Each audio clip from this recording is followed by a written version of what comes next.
Ciao a tutti, benvenuti a This is My Architecture. Sono Antonio di AWS e oggi siamo qui a Milano con Mario di ContentWise. Mario, cosa fate in ContentWise? ContentWise è un'azienda di prodotti che ha lo scopo di portare la personalizzazione in aziende di digital content delivery, come servizi di video on demand, retailers e news online. Per farlo combiniamo approcci di recommender system classici, machine learning e tool editoriali per portare la personalizzazione non solo nella scelta dei contenuti, ma anche nella UX architecture.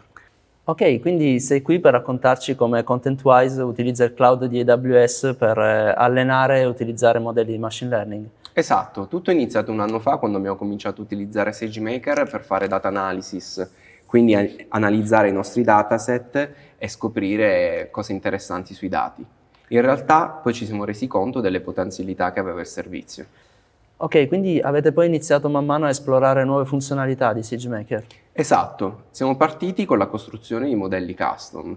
Per noi era fondamentale e quindi abbiamo esteso le immagini Docker base che offre SageMaker attraverso le SageMaker Container Libraries e abbiamo creato una nostra immagine che andiamo a depositare nell'ECR Registry.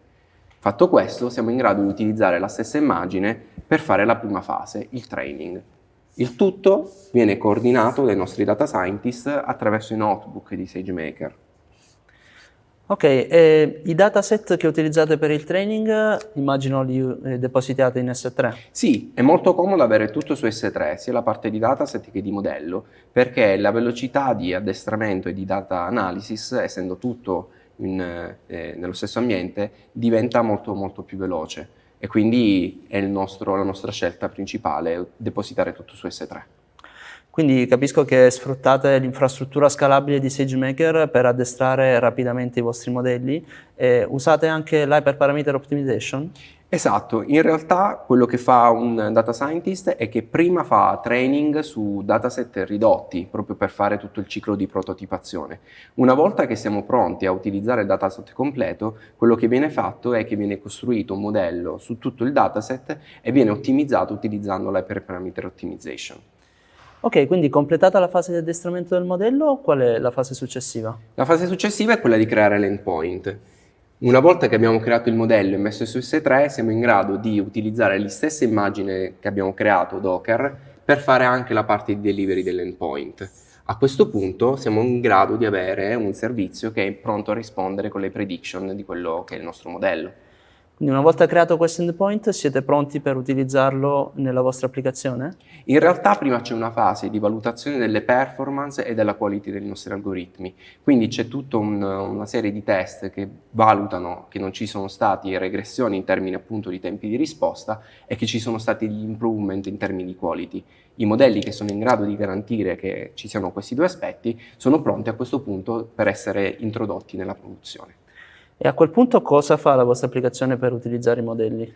Tutte le nostre infrastrutture di produzione su EC2, quindi quello che è necessario fare è arrivare a chiamare l'endpoint. Per farlo utilizziamo Lambda che ci permette di arricchire qual è la risposta grezza che viene dagli endpoint con tutti i dati che sono necessari appunto per rispondere alle chiamate che ci arrivano real time. Dal vostro punto di vista, qual è il beneficio principale che avete riscontrato nell'utilizzo di SageMaker? Ti faccio un esempio semplicissimo in realtà.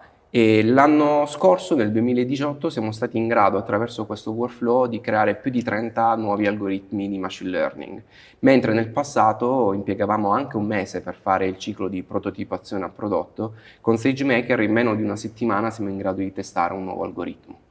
Ottimo, avete in mente delle evoluzioni future? Sì, la cosa principale che miriamo a fare è quello di migrare dall'uso degli endpoint di SageMaker utilizzando sempre la nostra immagine ECR attraverso l'uso di ECS. Ok, ECS per quale motivo? Per maggior controllo? Esatto, ci piacerebbe avere molto più controllo in termini di scalabilità e di delivery dei nostri modelli sui nostri clienti di produzione e con ECS siamo in grado di farlo. Grazie Mario, molto interessante. Grazie per avermi invitato. E grazie a voi per aver seguito This is My Architecture.